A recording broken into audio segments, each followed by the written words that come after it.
क्योंकि यार साडी पाकिस्तानी अवाम किन्नी वेली है ते किन्नी मसरूफ है। साडी पाकिस्तानी अवाम बाबा जी इतनी मसरूफ है ना, जो फाटका बंद होंदियां 5 मिनट भी इंतजार नहीं करते कि गड्डी लंघ जावे, भाई जी लाइना टपान लग जासनगे।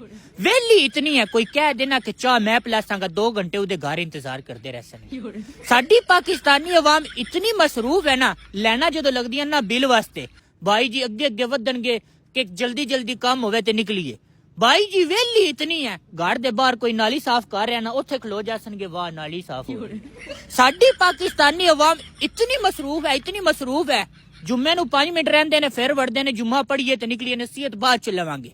वेली इतनी है कि रजब बढ़दे 45 मिनट दे व्लॉग वेख छड़े। साडी पाकिस्तानी अवाम इतनी मसरूफ है कि भाई जान जदों स्कूल दे फंक्शन होंदे ने ना, भाई कोई नहीं जाता, नहीं तो कहते भाई तू चला जा। लेकिन वेली इतनी है, शादी होंदी है ना, महीने पहले ही भाई जी तैयारियां शुरू हो जांदियां, 10 दिन पहले ही ढोलकियां शुरू हो जांदियां, भाई जी नचदे न गांदे न, एंजॉय करदे न, चस चांदे न जिंदगी दी मौजा मारदे।